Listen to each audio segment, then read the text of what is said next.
it's another side that like wants to take more, and wants to go that one more round. Because like going that one more round when you don't think you can, that's what makes all the difference in your life. You know what I mean?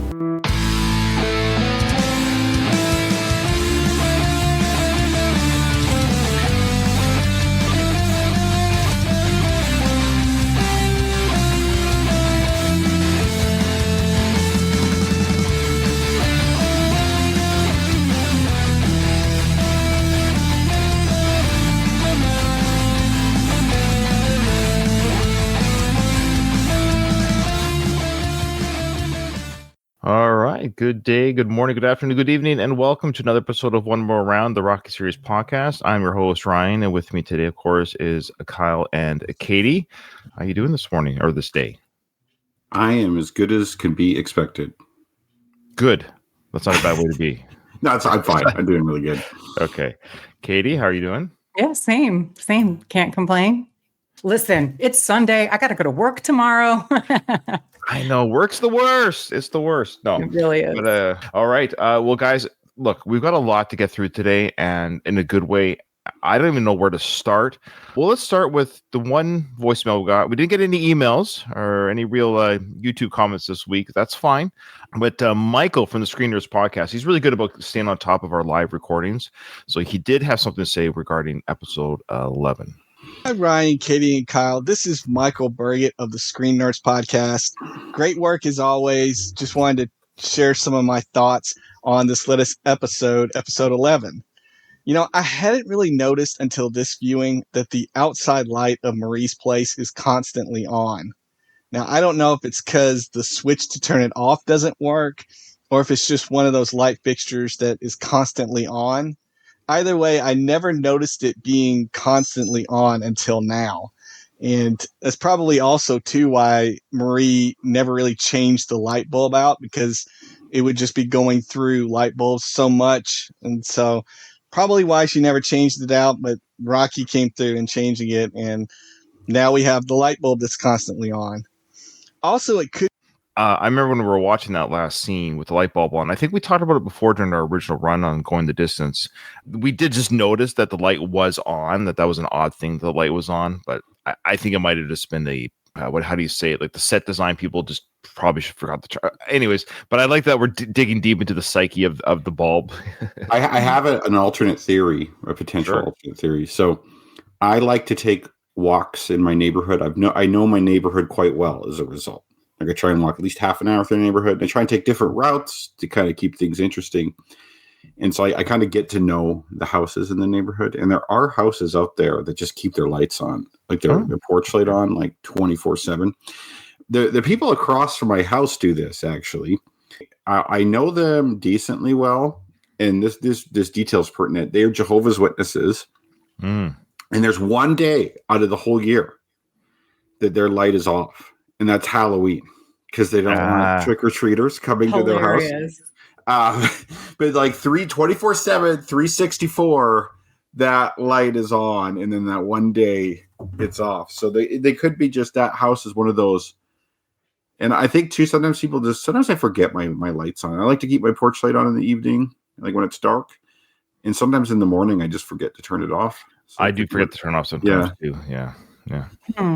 It's probably annoying because Rocky put that super bright light in that now it can't go off, so it's keeping everyone in the neighborhood up because they can't sleep now. Does that exist though? Does that exist where you have a porch light that cannot be shut off? Like I find that hard to believe, unless it's like maybe a really old house, like which could be. That Philly house is probably quite old.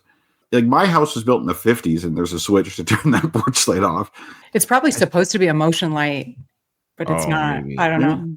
I swear there's a light. I saw this on the YouTubes, not the YouTubes, the Googles or the interwebs a few years back now. But there was a story about a light that's been on for 100 odd years. Oh, yeah. Is it like a gas light or something, though? Like it can't be like a filament light bulb. I think it's something crazy like that. So you know what, Michael, the Screeners podcast, since you're so good about listening to our shows and responding, and you're the one that brought up the light subject, see if you can do some research, see if you can find, let us know. I think there's a bulb. So if 100-year-old bulb? I'm not joking. Yes, it's like a bulb that's been on for that long. I can't remember when or where, or why, or how, but that was the story, and it was kind of neat. It's like the Hanukkah bulb. It should have gone off, but didn't. Mhm. Yeah, It's kind of a miracle. Still waiting for Elijah to arrive. It could be that Marie hears it all the time at the bar, like with the group that was mocking her, having those constant negative thoughts and negative words shared over and over again for years. That can also bring a person down where they don't think well of themselves. So that could be another possibility there too.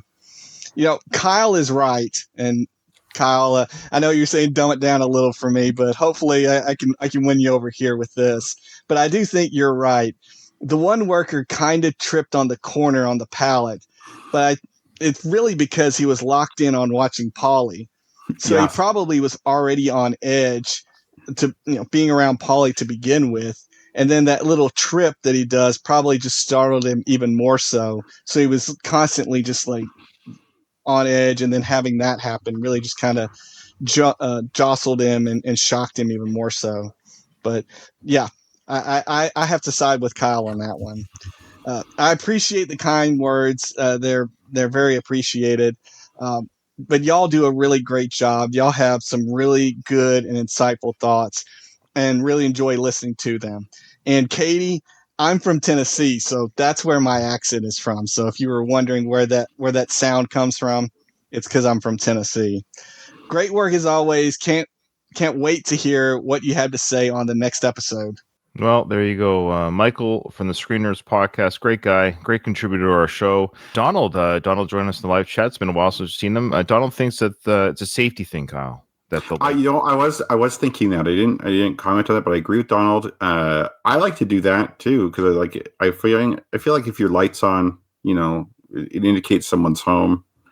Because I think most burglaries are like most burglars just want to get in and out. They don't want hassle with someone in the house.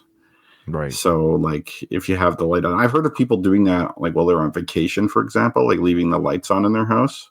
Mm-hmm. Right. Like the inside Having light too. Timer. Yeah. Or a timer, that's even better. So yeah, it could be that too. I just think she has ADHD and just forgets to turn the light off. That's my theory. I was going to say too, the negativity thing that Mike was talking about. I totally agree with that, because like I think that could happen on a social level, like at certain environments, like certain workplaces or certain places where you hang out, where like people are really negative, and it is contagious in a way. Like, I don't like the idea of like you being overly positive either, but I think like that negativity is like really, I think if you're around negativity enough, it's hard not to be negative. And I think that happens at a cultural level too. Like I have some coworkers like from like Eastern Europe and stuff, and it's just like everything is negative. And I'm not saying like everywhere in Eastern Europe's like that, but I feel like that is kind of a cultural thing I've noticed too, where it's just like, yeah, I feel like America actually, like you guys are kind of the best at being more positive. It's general. Fake positivity, though. But thanks. Those European coworkers, are they Jamaican or are they? Yes, they are. I do have a Jamaican coworker. I should make a comment about it being in Europe and see how the look that he gives me. Ask if he's got a kid named Steps while you're at it. Yeah. This is fun. I actually stumbled across this morning and getting ready for today's show with my YouTube algorithm. As you can imagine, it's pretty Rocky centric on one of my YouTube channels. It has a lot of Rocky stuff. Will come into the YouTube says, "Hey Ryan, you might want to see this too." So I think this is pretty. Well, I don't want to oversell it or undersell it. I just want to hear you guys or see you guys' reaction. But it's a news story, and it's very recent. It just happened like a couple days ago on the filming of I Play Rocky. Saw Rocky sprinting up the Art Museum steps today. You didn't imagine it. A film crew is in Philadelphia shooting a new biopic about the making of the original Rocky. CBS Philadelphia's Ross DiMattei caught up with tourists who watched the recreation of the movie's most famous scene. I just love how he portrays himself. We've seen this scene before, except that is not Sylvester Stallone. It's Anthony Ippolito, who will be portraying a young Stallone in the upcoming biopic, I Play Rocky. He's doing. I also want to mention whoever is in charge of like the costume department recreated that sweatsuit damn near perfectly. Mm-hmm. Yeah, Like I think they that nailed this, really guys. looks like his sweatsuit. Like it's not just someone half-assed it. Like they really took the time and effort to get one that fit him, like that would fit Rocky. That it's like this. It is a weird sweatsuit. Like it's a weird style of in it. Like yeah, they did a great job. I love details like that. And I'm actually very excited for this. It's being made by a real filmmaker. This is not a, no offense, a Hallmark movie or whatever, movie of the week stylings. This is made by a real film. Peter Farrelly, who made the Oscar-winning movie, Green Book. I mean, this is a real filmmaker making this film. Okay, so We've seen this scene before, except that is not Sylvester Stallone. It's Anthony Ippolito, who will be portraying a young Stallone in the upcoming biopic, I Play Rocky. The two look almost identical down to the iconic gray sweatsuit. Seeing where the movie was like recorded and like set and how he got up the stairs, like the steps, and I don't know, I just love Philly too. The movie is a behind-the-scenes look at the making of the original Rocky. We arrived at the art museum as crews were recreating the film's most famous scene, when Rocky wraps up a strenuous training montage by sprinting up the steps and triumphantly raising his fist at the top. It's a memory Rachele Lanza and her Italian family won't forget. It's kind of cool. I didn't expect it. It's a bummer we couldn't get up the steps, but it's a cool experience. I feel like, I can say that I was here when they were doing that, they were making that. Now, the art museum steps are closed during shooting, which has been a bit of a bummer to tourists who are hoping to make that iconic Rocky climb. I especially came to Philadelphia and I really wanted to go up the steps and have a view of the place. Annika Singh is visiting Philadelphia all the way from India. She's disappointed she didn't get to run the steps, but as a filmmaker herself, she loves what Rocky stands for. It's an inspiration to see him. So yeah, I hope we can get that spirit in a good way, like fight for better things, for a better world. Others are just hoping to make it into the movie as an extra in the background. Hopefully I could come out in a shot. I don't know. Be famous, right? You never know. The film is reportedly set to be released sometime in 2026. Are there alternate entrances to the art museum? Because When I was there in 2007, you couldn't go in the front. I think I saw someone go through the front this time when I was there recently. Oh, interesting. But there is other entrances to the museum. I was going to say they're really damping their tourism there. I think the museum hates Rocky enough. Yeah. Oh, shit. Yeah. I would be really disappointed too, especially if I came from another country to do the steps purposefully and then you can't. Well, I wonder though if you can come back later in the day or a different day or something, or if you're just in Philly for the day. I don't know. You must be able to come back later. They're not. Yeah, shooting there's no way they're not filming it at night. I don't think they're going to be filming. Oh, I maybe misunderstood. I thought they were set up there for a number of days. They could have been. You're right, Katie. The way they sounded, it sounded like these people, at least at this moment of time, these people at this time could not run the steps as they planned at that moment because it was closed for shooting. So that much is true. How long that lasted for, and how long those visitors were there for their visit in Philly, I don't know. But yeah, it was closed. There's no people on the stairs. They had the whole stairs. You can't film or CGI out everybody that's on the stairs. You'd have to film it with nobody there. So they got permission from somebody. Somebody gave them permission to do it. So I don't know. Is it the library? Is it the city? I don't know who contracts that. I almost too more of it's easier to ask forgiveness than permission. I might just try and run up the stairs. If I came from India, I'd be like, I'm going to try and run up the stairs anyway. You can't send me to jail for that. So, I mean, you never know. Security chasing you. You're not trespassing on private property. Well, kind of, but I think you just be told to get the F out. But all that being said, I'm excited to see this movie, and he looks good. He looks the part. If you're just talking about looking look, we can't look like somebody else. He's not Sylvester Stallone, but they got an Italian guy. They got like Kyle was saying, they got the outfit down. They're taking the stair running scene seriously. They didn't try to recreate the stair scene at some library in Boston or something. They got the actual Philly stair. They got the right, it's all there. So I'm looking forward to it. Oh, I also just did a little detail. I noticed they had arrows drawn on the vertical part of the steps. With chalk or something like that. I just saw it for a second there. I guess to make sure he's on a certain line for shooting. Oh, interesting. I wonder if they did that with the original film. If they made little chalk marks on the step, or if they just raw dogged it. I feel like they probably just raw dogged it. They raw dogged it for sure. And I hope they show in the movie too, before we move on, that it's my understanding when they filmed Sly running up the first time and he's gassed and he's holding his side and he's winded. My understanding is right away they said, now go film the triumphant run right after. So I wonder if they'll show that in the making of, because it's my understanding they used the same lighting, same day, right away. Like, we're here now, do both runs now. Yeah. You know, it's funny. I know that films are not filmed sequentially, like for various reasons. But I think like I kind of suspend my disbelief at that and just like pretend that they are. Well, yeah. So like whenever I hear something like that, I'm like, oh. I like the Tooth Fairy version. Come on. Yeah. When is this movie coming out again? They said sometime 2026. No date. No official month and date yet. Okay. It's like between Jan 1 and December 31. Got it. Yeah, I think that's the window, Katie. I think we're looking at that window. Perfect. Mark your calendar.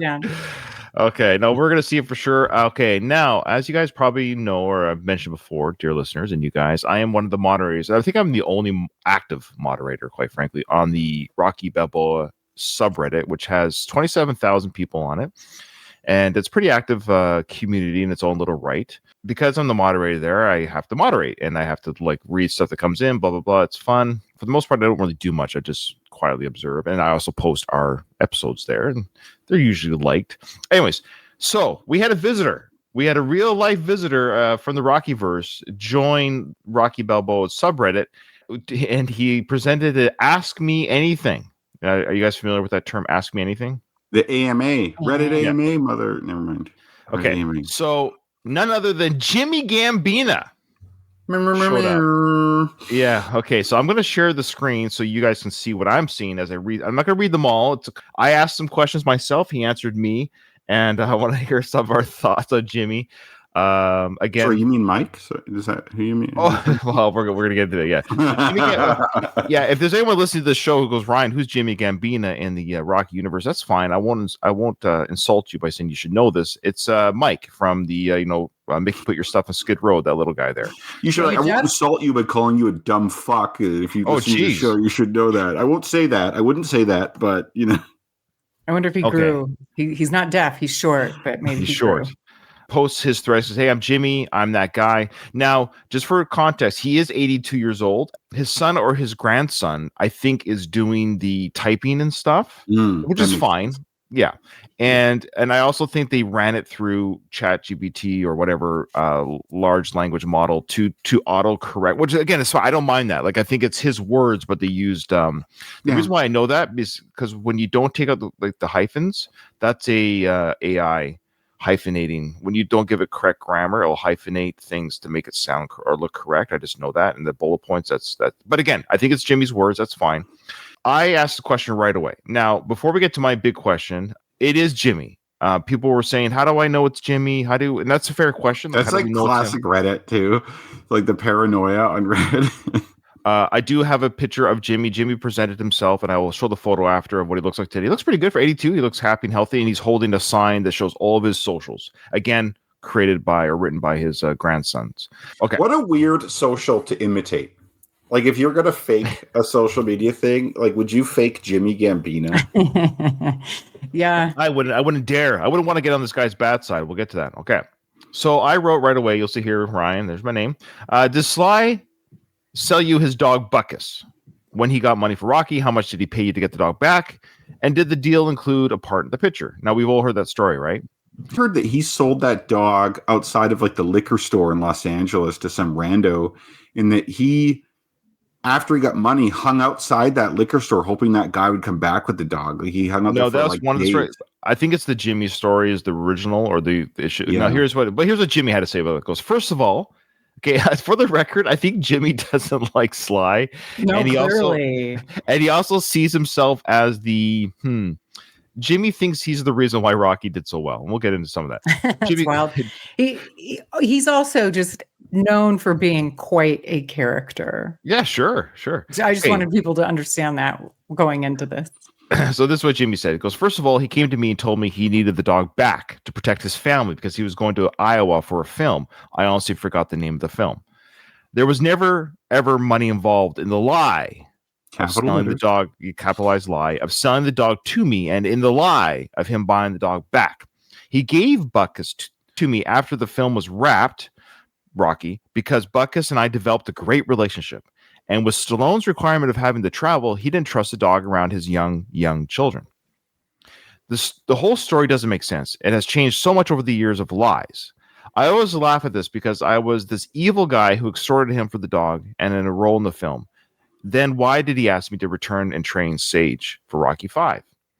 I didn't have to beg to be on that film. They found me because I'd already was successful in the business, especially in the boxing genre, because of my background. And they knew that my part in the Mission Impossible TV show in 1968, a 2-episode household TV show, they already knew and saw what I could do. The reason why I'm conflicted with Jimmy and even bringing up this drama, there's two reasons why I'm sort of conflicted.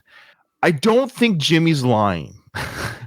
Like, I don't think he's necessarily making up a story necessarily. And because I don't know if Sly always tells the truth about this stuff either over the years. I think Sly himself has created sort of mystique. And that's why I'm sort of interested in the making of this film, because the I Play Rocky film, because I don't know what sources they're using. Are they using only the interview sources that Sly has given on Johnny Carson and Barbara Walters or Oprah over the years of the making of this film? Or what are the sources the movie is deriving their history from? And Jimmy was there during all this, and his story kind of makes sense. He's saying, he does it in a very cankerous way, but if you were to look at it, if he said it in a pleasant way, I think the pleasant way of saying this is that he's saying Rocky was done filming, Sly became a bit of a bigger star. He needed somebody to watch the dog, and I got along with the dog, so he gave me the dog to watch. There was never any selling or extortion or anything, or for me to get into the film. I was already in the film. The film was done. Yeah, I was going to say that he didn't have kids. Like, the timeline doesn't match up. What Jimmy's saying here does not match up with the timeline. The story. I just feel like Stallone didn't need dog money at that point. Go ahead. That's what I'm saying. There's a story he sold the dog to the rant. That's the story I've always heard. Like, he sold it to some rando.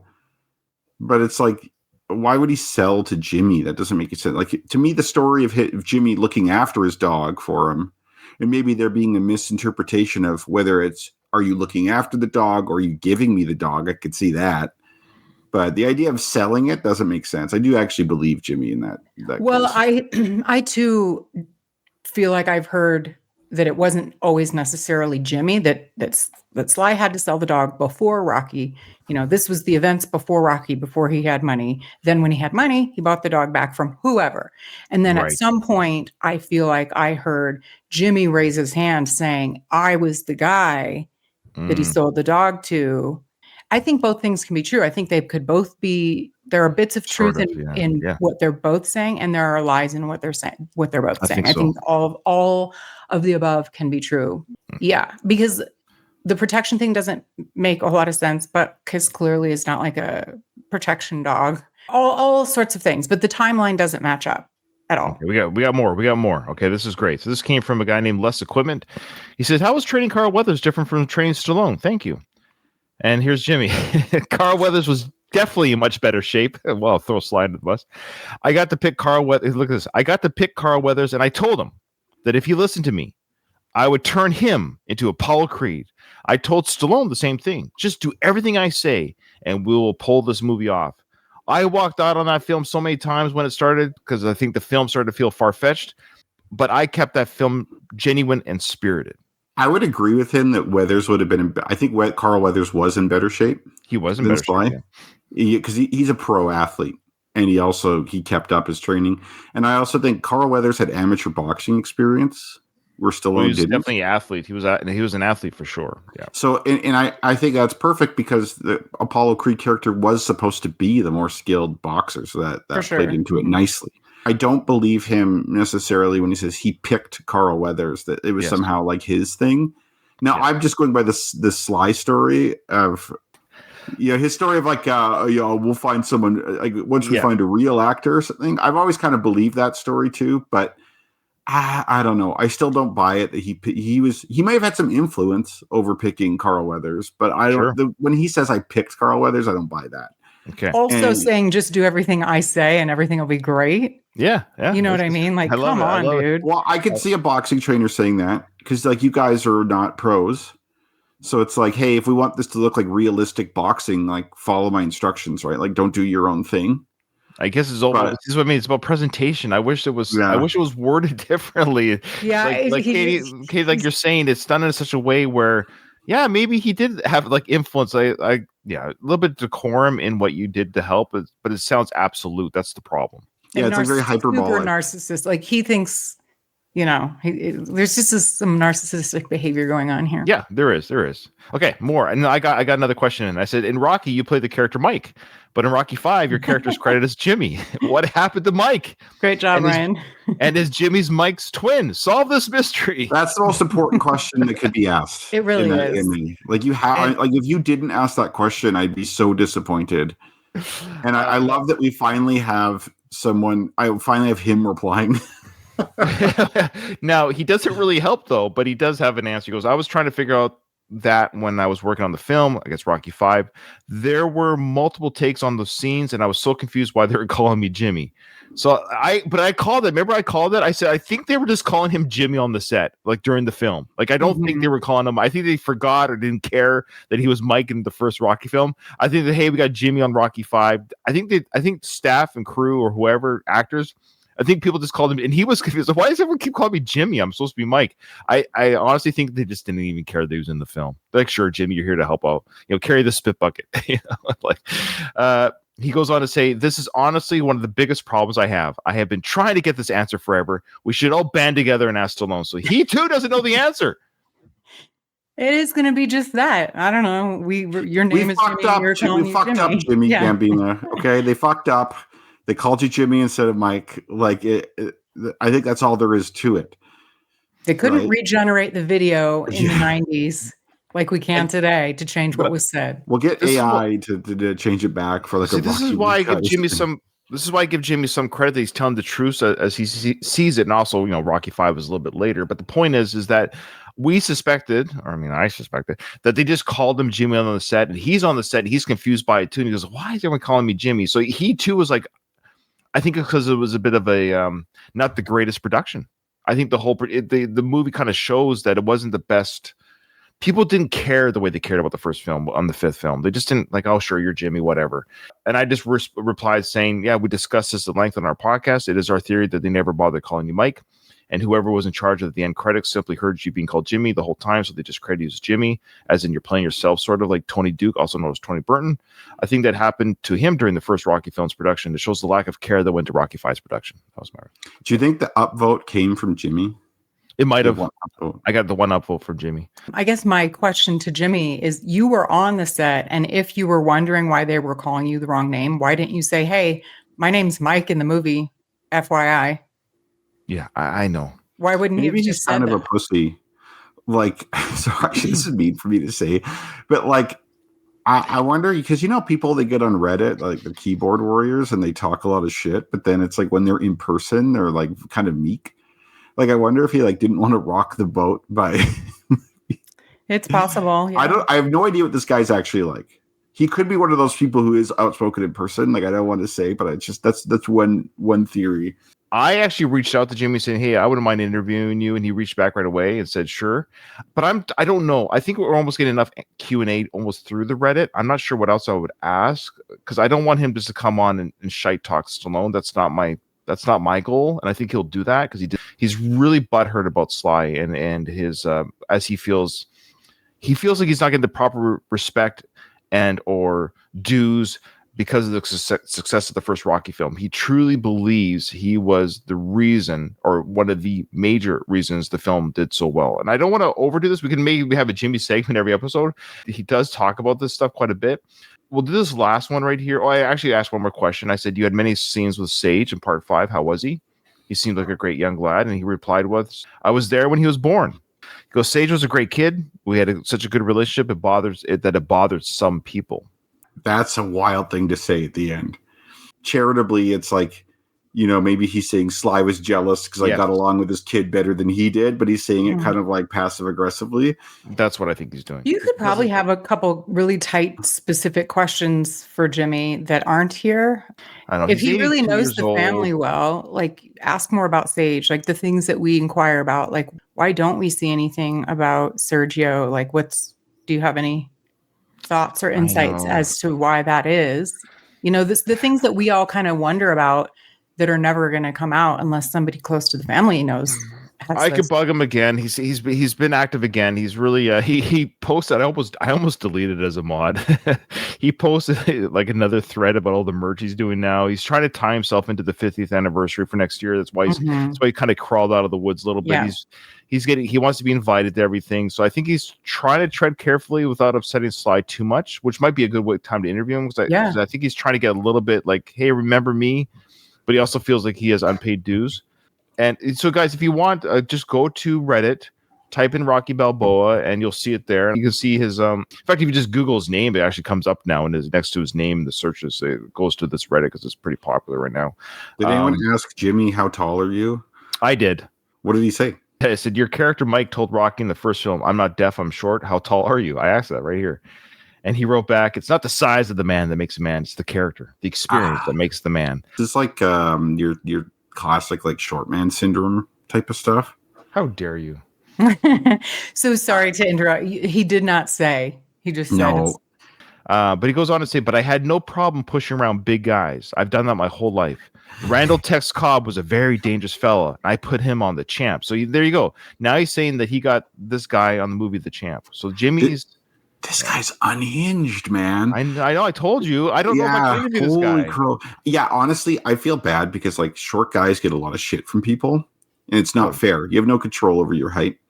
It gives you this guy for sure has a complex about that. I just wanted to say there was one. He did ask, "How did you get hired for Rocky?" So this is the big one. So this is one that's quite telling. He goes, "It's actually a doozy. So according to Stallone, I extorted him with his dog, and he gave me a part of the film. It makes no sense. He lies. What really happened was that I worked with a man named George Memoli on a picture called Phantom of the Paradise, and we became good friends. I think Phantom of the Paradise was a Brian De Palma film. That was 1973 when we made it in Dallas, Texas at the Majestic Theater. The movie came out in 74. When the crew doing Rocky was struggling, a little dig there, George told the producer, Gene Kirkwood, that he knew the guy that could get it done. I ended up meeting with Gene, and he wanted me to work on the picture, but I wouldn't until I saw the actors and put them together in my head. I ended up seeing the potential to this film, and I worked with Stallone for 12 weeks without pay. And then finally, United Artists and Producers greenlit us to get paid. Fun fact, Stallone wanted to cast Apollo Creed with an actor named Roger Mosley or Bill Overton. I picked Carl Weathers. I'm confused as to what he's saying his part in this is. Like, he made Rocky everything, so Katie. He did everything but write the film. Okay. I guess picking Carl Weathers, that made it good. Is he saying his training of Rocky is what made the movie? That honestly, he mentions that in another thread. He mentioned. I'll paraphrase it. He did say in another thread that he did all the choreography and all the fight sequences in the Rocky films. Now bullshit. I know we know Sly.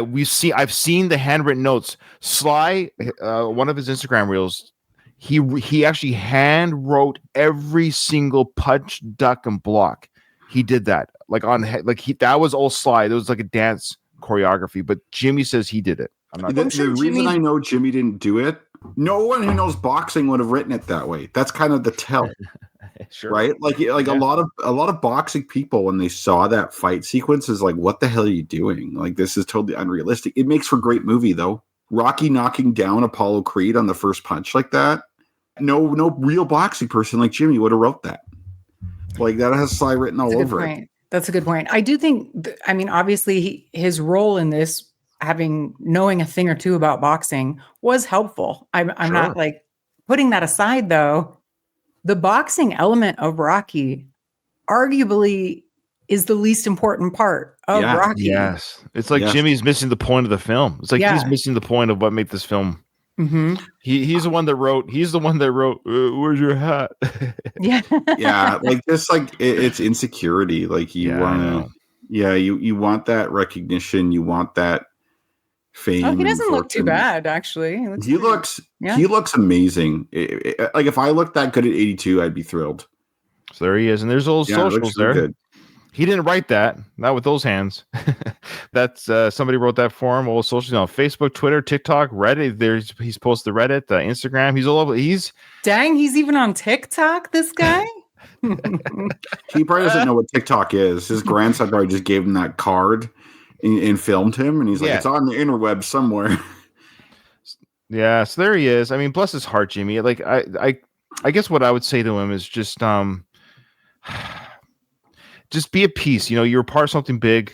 Your face is in 2 films, Rocky 1 and 2 and 5. Like, so you're in 3 of the films of one of the greatest franchises ever made, and like that's something, you know. And it's just sad sometimes that people are. Now, I'm saying him, but you get bitter and angry about something that's so great. It's yeah, I don't know. It's true. Go to therapy, Jimmy. You need to go to therapy. That is 100%. I think that's obvious, but also I think sometimes these larger than life figures can, in a way, slight other people, whether it's on purpose or not, and then it ruins like friendships, and then it puts a bad taste in people's mouth, and then if that is done to a person that is unhinged, then they go down these rabbit holes. But like an example that I recently came to is that so John Hughes and John Candy were really, really close, really close. And they had a falling out because John Candy, he was in the original Home Alone, but he did not come back for the second film because he felt slighted. He just took the lowest like pay scale for Home Alone. He got like less than $500. Yeah. As a favor. He was in it as a favor to John Hughes. And so after the massive success of Home Alone, he never got anything. I guess John Candy sort of thought maybe they would throw him a few extra bucks, and they didn't. And so they had a kind of a falling out because I'll say this. If you have a falling out with John Candy, You're wrong. Like John Candy's probably one of the sweetest, nicest people to ever work in the industry. So if I was a director and I had John Candy saying, "Hey, can I just maybe, you know, get a little bit more money? I mean, I'm kind of John Candy."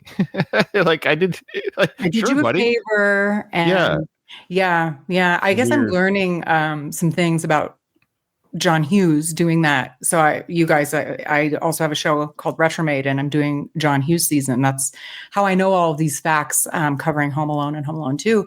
But sometimes I guess it takes a certain type of personality to make it in Hollywood, be a big director, be a big star. You know what I mean? Yeah, a lot of successful people, it's not a coincidence that like a lot of CEOs and successful people are sociopaths. Yeah. Because those sociopathic tendencies get you somewhere, unfortunately. Yeah, and you know what? To be nice to Jimmy here, I've been kind of shitting on him for a bunch of stuff. I do think he's unhinged. I do think his perspective is flawed, big time. But I bet working with Sly is not the best.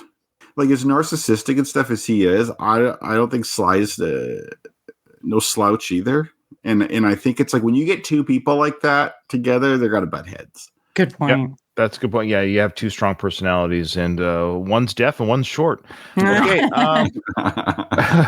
All right. Before we get into the movie, and also regarding Katie and your wonderful podcast called Retro Mate, check out Katie. She does a great job. She does a better job than me.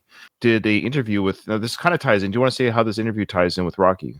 And plug your interview. Yeah, so I have released a bonus episode on Retromade, and it is with the author of a new book on Tupac Shakur. Stay with me on this. Rocky does come into play. But there's a new book about Tupac Shakur. It's called Only God Can Judge Me, The Many Lives of Tupac Shakur, written by Jeff Pearlman. And he is a New York Times bestselling author. He's really a sports writer. So this was new territory for him. So I was privileged enough to interview him on my show and release the bonus episode.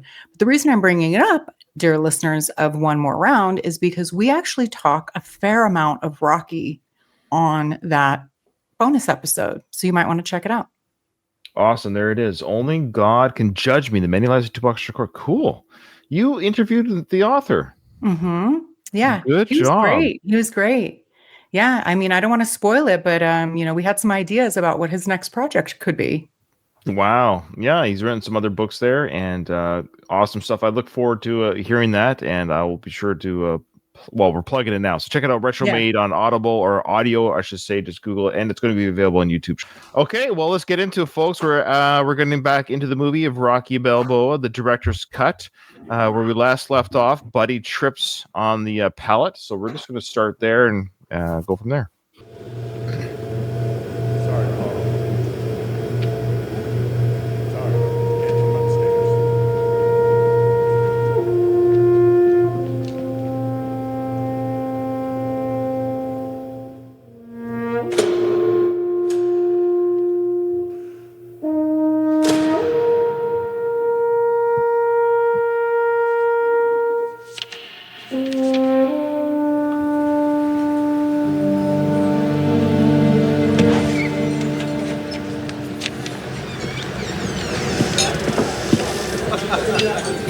are you? Get my unusual up there.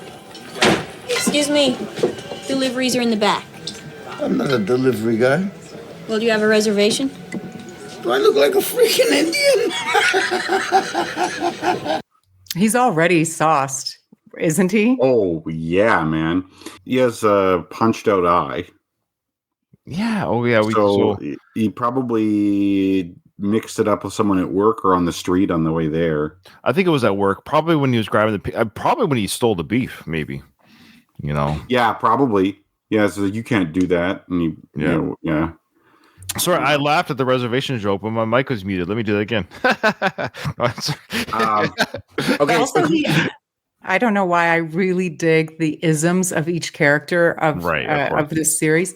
So Paulie, rather than say to the bartender, "Get me my usual," he says, "Get me my unusual." I love it. And that bartender obviously has had to deal with this guy so many fucking times. Mm-hmm. Never pays for drinks, never tips, I'm sure. And it's funny, you notice, like, prior to Paulie entering, like, they do some kind of weird slow motion thing. Mm-hmm. With and the colors like that blue. Too. Yeah. He's wiping the counter. And it reminds me, there's like this painting. You see like these people in a diner. And you see it from like the outside of from outside the diner, like you're looking through the window and there's like someone like wiping the counter or doing something working there. And then these people are eating it. I don't know if you've seen this picture, but it reminded me of that. I'm sure some of the listeners know what I'm talking about. It's probably a well-known painting. I just don't know the name of. No, that's right. But I do get a kick out of the fact that this guy was like wiping down the counter and making sure it was real nice. And then this asshole takes a huge chunk of raw meat and just plops it straight down on the thing. So little Marie, I guess, does not know Paulie yet. She goes, deliveries are in the back. It makes sense. He looks like a delivery guy. Sure, dropping off some meat. So that's fair. Like, don't come through here with the carcasses. Put them in the back, please. Mm-hmm. Little Marie's looking good. Yeah. Like her hair's nicer. Like her hair's not like she has her hair straightened and stuff, and she's wearing nicer clothes. And like you can already see a difference in her working this new job. Yeah. Well, I imagine that's part of it. You have to dress up probably to be the hostess, but yes. Yeah. Well, if you're in a place long enough, you become that place. Yeah. Dress for the job you want, not the one you have. Yeah. Hey, Rocky. Hey, Rocky, can you punch this guy's lights out for me, please? Rocky's like, God, how many times do I need to come deal with Paulie? No, he's just a relative. Oh, okay. Yo, Paulie. What happened to your eye? I hit it. Why? Needed to. What happened? I'm celebrating, Rock. Why? I retired. Retired? Yeah?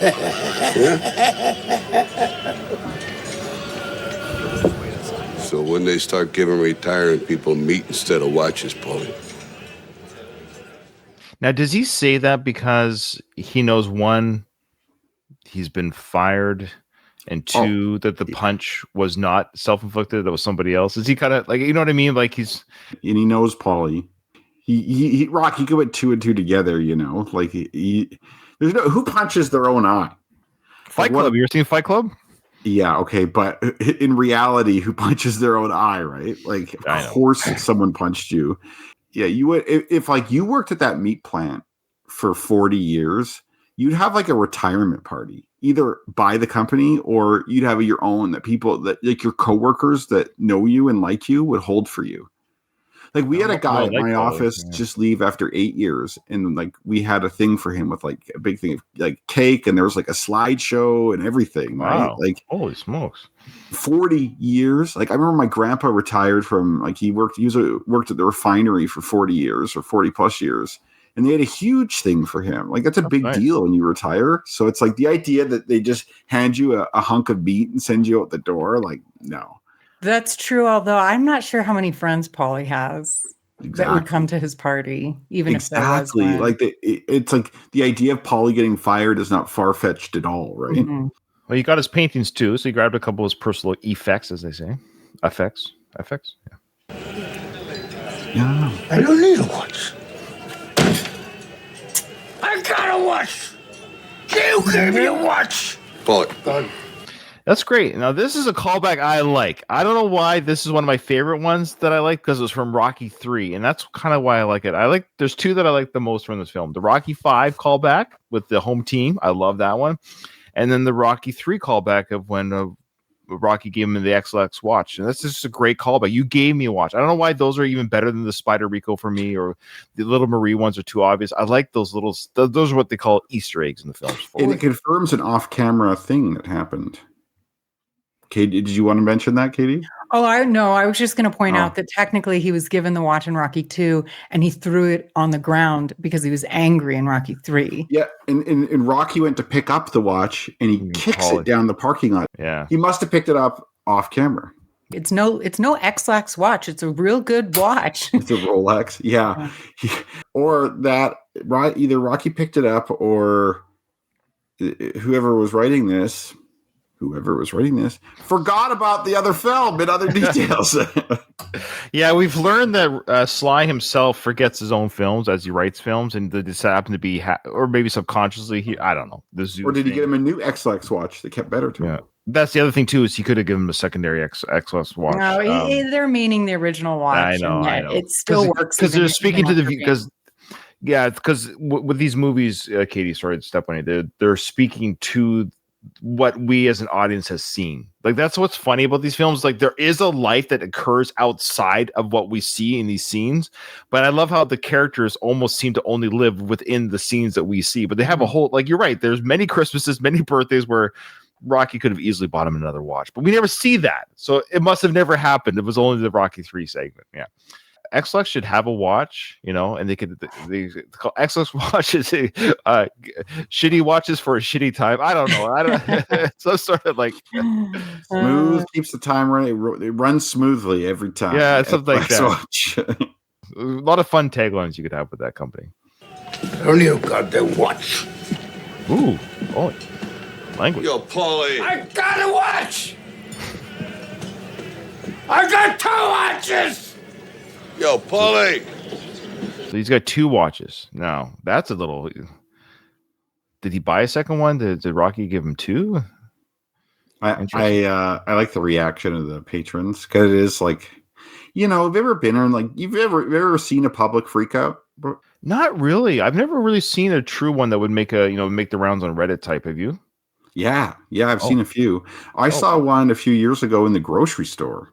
Oh, really? This guy was like yelling top of his lungs at the cashier and like challenging people to fight and shit. Oh my god! and it went silent, man. Everyone's just like, oh, like what's happening? Like I was just on my way out too, so I was like just watching, like, ooh, is something gonna happen? And nothing happened. This guy left, and yeah, I've seen a few public freakouts. I think the reaction that should happen. I don't understand what you're supposed to. I don't understand what could ever happen at a grocery store that would get me that angry. No, nothing. Like the milk was sour. Okay, I'll just return it. I just don't understand. And whatever. No, it's the build up. It's not the grocery. It's not what happened at the grocery store. It's what's happened in this guy's head in his life, right? Mm-hmm. I know. And you're right. You never know. Maybe he just found out his wife has cancer. Or, who knows? Life is just shitty, or they have like mental illness or whatever, right? It is funny how people react to public freakouts, though. And this woman with like her hand, oh, dear me! This guy's like, oh shit! Like that was a great whoever, because I'm sure they had to do this take a bunch of times, and so you have to like whoever these extras are, because I'm sure that woman and this guy are not professional actors. No. They're fans of the film who got to be in the Rocky. They probably didn't get paid to be there. I do like how small these tables are, though. There's barely any room to put your. It's a small restaurant, man. It is tiny. It's like a shoebox of a place. You just have to squeeze in there. That's what she said. Yeah. It's funny you said goddamn. You don't hear you do hear that in Rocky. Like I run what did he say? A business, not a goddamn soup kitchen. Soup kitchen. Mickey says it. But like in general, though, the Rocky films are quite they don't say in the terms GD. of language. They don't say GD very much, and I think it was said as well by the Don King guy. George Washington Duke. George Washington Duke, I think he said it too. I think. Yeah, damn. Yeah, that's right. That's right. I think that might be we should do a GD count versus a bump count. No. But I don't think you hear. Do you hear like shit in Rocky or first film only? Mickey says it. Oh yeah, all this shit they did to me, I don't want to do it to you. Yeah, and he dropped the F-bomb, but they muted it out. You see him mouth it, but they mute it. Remember, he's at the door. He says he actually says it when he walks away from the bathroom door, but there's an obvious mute. Like, no, we can't have an F-bomb. It's not necessary. But it's a relatively family friendly type of series. Like you could say maybe like the Adrian Rocky apartment scene is like not as family friendly, but like for example, Back to the Future, everyone I know watched that as a family. Back to the Future. There's a lot of stuff. But if you actually look at Back to the Future and like what they're doing on that film, it's like, hey, like this is my plan. I'm going to try to sexually assault my own mom, and you're going to come in for the rescue. And I'm like, what the? Yeah.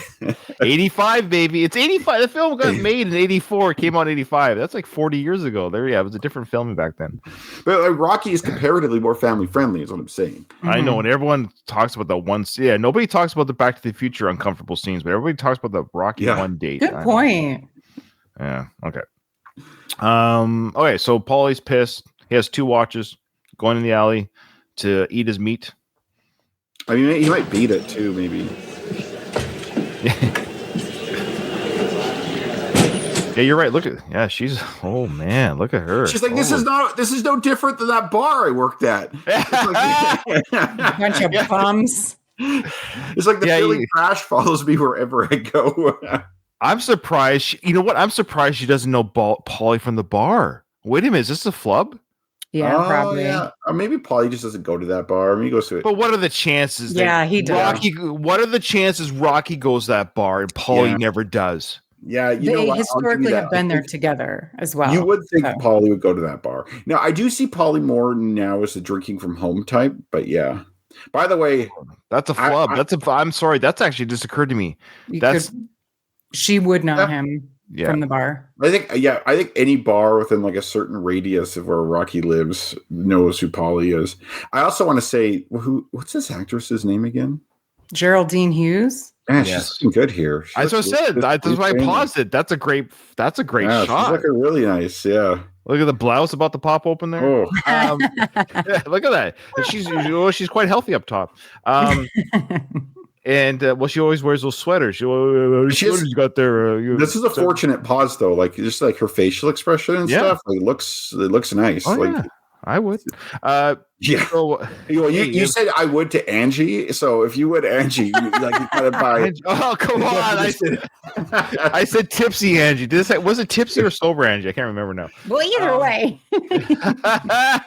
I also want to say this about the reason why Little Marie should know who Paulie is, because I know it. I know it was the director's cut or the work print, but Paulie and Rocky saw Little Marie at the garbage can, and they were there for that as well. Remember? Wow, that was like 30 years ago or whatever. Like, anyway, it's just funny how there's just in the universe of Paulie drinks so much. He's drunk here that the one bar he never attends is the one she works at for 20 years. Yeah. Which is one we know he's been to before, so it's not like it's Andy's bar. It's Andy's bar. That was a mistake. Okay, now I could come up with a theory. It's not very good. Oh boy, there's no way. There's no way. But I would love to hear how Little Marie, who works at Andy's bar, has never met Paulie. Go. Okay, so first of all, I am going to say it is a flub. Okay, but if I'm the defense attorney that has to come up with an alternate theory, the reasonable doubt theory or whatever, I could see Paulie saying or doing something at some point in the past where he's no longer invited to come to Andy's bar anymore. Probably that could have happened before she started working there. That's probably the best. I give you credit, Kyle. That's probably one of the more sound theories that he was banned from the bar before she started attending bar. Okay. That's the only way, I think. I think there is an alternative is that their shifts never lined up. She would always work a certain shift and he would come at a different shift. She works the sober shifts. Yeah, but that's possible too. The in theory, I just think Kyle's is more it's more reasonably possible that he got banned from the bar, but you're right that he always arrives when she's getting off shift and he arrives and vice versa. Well, because he apparently works at night. Yeah, you're right. And he's so a day drinker. Yeah. Okay. All right. So let's see this. I believe now this is the director's cut, so I'm 99% sure what we're about to watch. There is a deleted scene. Yes, there is. Yeah. That we're gonna probably see that extended cut now with Rocky and Paulie in the alley.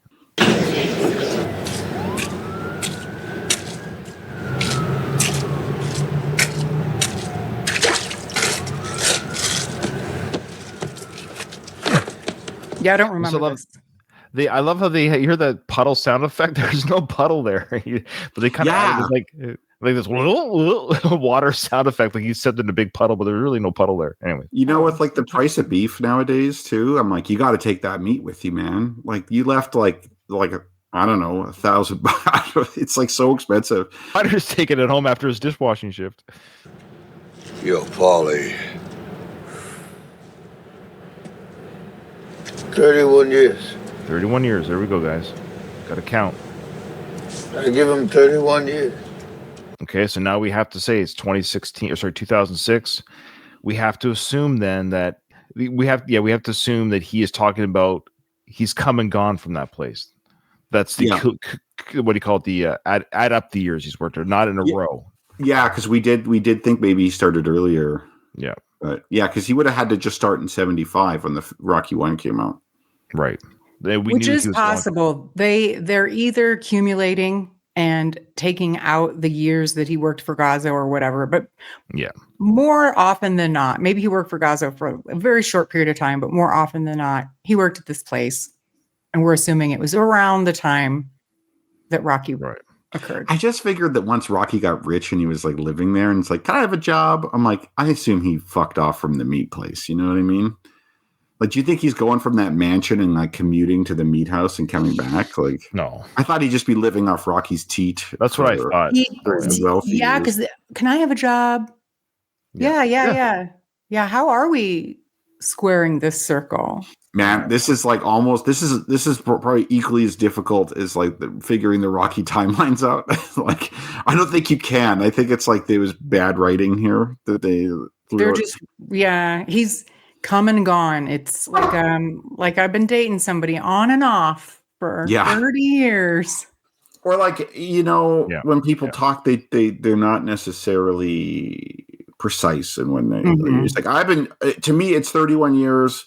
I'm not, like, to me, like the accountant kind of part of me is like, well, it actually hasn't been 31 years. It's been only 22 if you take off. I agree. Like, some people just aren't like that, Yeah, but I think Paulie he's good about numbers. He knows I think he knows exactly how long he's worked there for. I'm that way in my military career. Granted, I've only been here but I know exactly it's been 22 years and 3 months, like, because I'm counting down on my retirement. I know exactly how long I've been in this system. Now, Ryan, is that because like you have to put in a certain number of years before you get a pension or whatever? Yeah, 25 years I get my 50% pension. Yeah, so it's like maybe Paulie is like that too, because it's like those meatpacking jobs are union jobs, right? Yeah, maybe. So, 31 years freezing. So what? It stinks. My life stinks. What have I done? Nothing, Rocco, nothing. Why didn't I die instead of my sister? Wow. Now, I believe this is not in the original film. No, it's not. 100% not in the original film. Why did they take that out? This lets you know that Paulie's, he's hurt. He's a hurt man. Why would they take that out? It makes him sympathetic, and you see the pain that he's been carrying. I don't know, because if anybody we need more like empathy for in these movies to like them as a character, it's Paulie. I mean, I have a soft spot for him, but he's breaking down. This is how Rocky was in Rocky originally. Like when he's having that argument with Mickey, he's completely losing it. Like, I have nothing. I don't have anything. It stinks in here. I don't. At least you had a prime. I don't have anything. That's what Paulie's saying here. I've done nothing with my life. Yeah, I think they should have kept this scene. It's unfortunate. And then he says, of course, that tragic line, it should have been me that died, not my sister. Even though Paulie's feeling at the time, he's sort of saying, I wish I could change places. Bring that up, it's almost more painful for Rocky to hear. That's a reminder, like, oh my gosh, I have been living with you, dealing with you instead of my lovely wife. Like, Rocky would have been 100% happier. Like, he would have had closure. Okay, Paulie the drunk is dead. We loved him. We did what we could with him, but I'm still with my wife. Of course his life would be, like, Rocky's life would be better too. Mm-hmm. Yeah, I'm sure if Rocky had to pull a lever to like change that around, he'd be like, yeah, oh yeah. I miss my sister, Rocco. I miss her. I really miss her. Oh boy, am I here? And she's not. She never, nobody, Rocco. You know? She's all I had, Rocco. Now you're all I have. And you never let me down. And I treat you bad, too. Why do I do that, Rocco?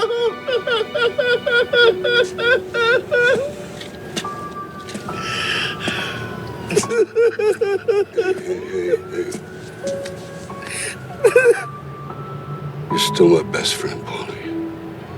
Yeah, my very crazy best friends. What am I going to do now, Rock? What do you want to do? Can I move back in the house? Sure, but what about your girlfriend? If I'm going to be lonely, I'd rather be lonely with you. And she snores.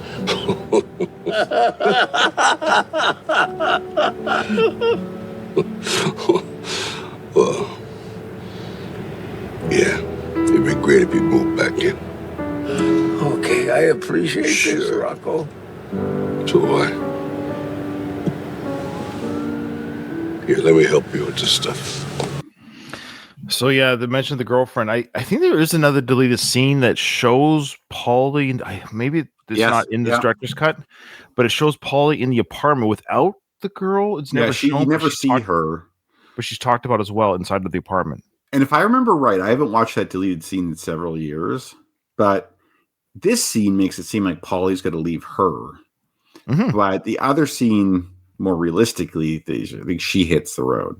Maybe that's why that deleted scene is not in this director's cut, because it conflicts with this story here that he's kind of, it sounds like he's mentioning like he might have a girlfriend, but it's a lonely relationship. It's just. Yeah, it's almost unnecessary. I was going to say, I mean, I was nearly in tears. Like my eyes were watery watching this scene up until the girlfriend point. I think that was like, to kind of try and like lighten things up a little bit. Oh, she snores, whatever. I think so. But it, like, aside from the girlfriend bit, it totally is necessary. I don't know why we don't have this scene, because it explains why he's back in the house.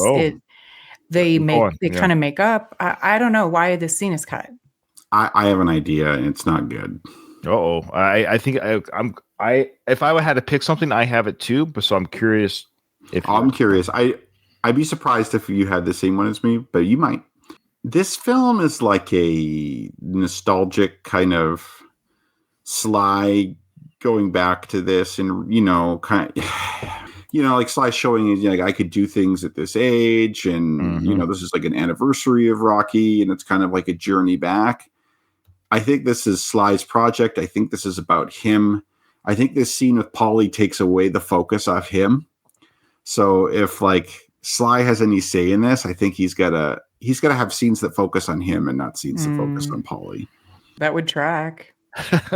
Mine's stupid.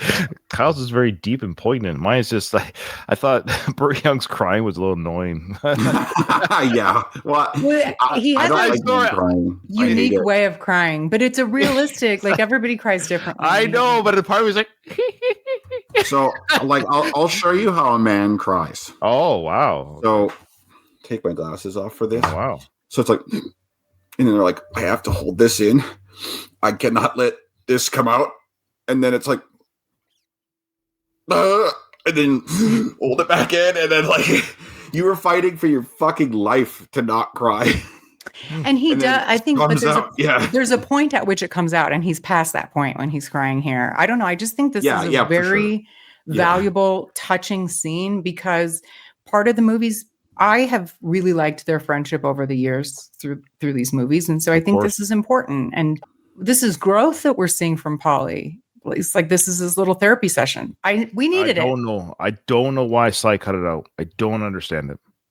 But he put it in the director's cut. This is called the director's cut, so Sly put it back in. But for the theatrical cut, Sly is the editor.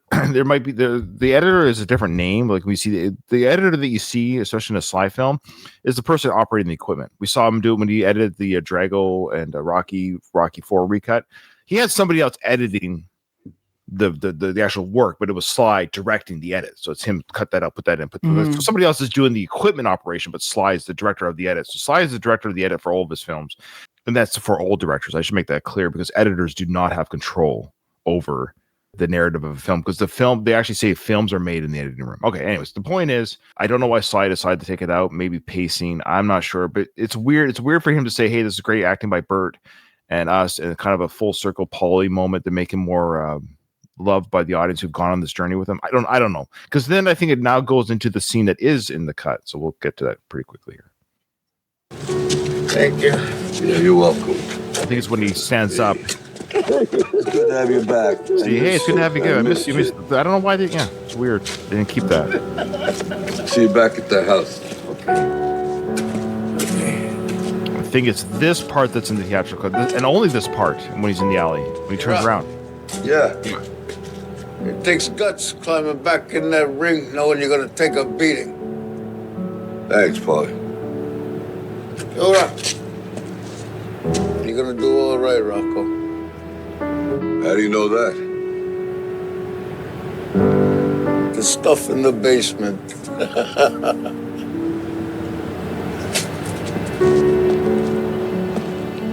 They kept that Kyle's part in. right. Kyle's right. Focus About on what Rocky. Oh.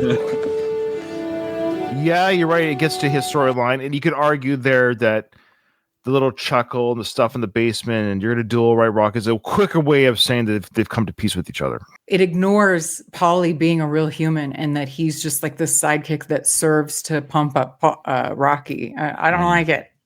That's it. We'll stop there because the next scene is a different scene, Holy. And yeah, a lot of fun stuff today. This episode's over. I didn't hear no bell.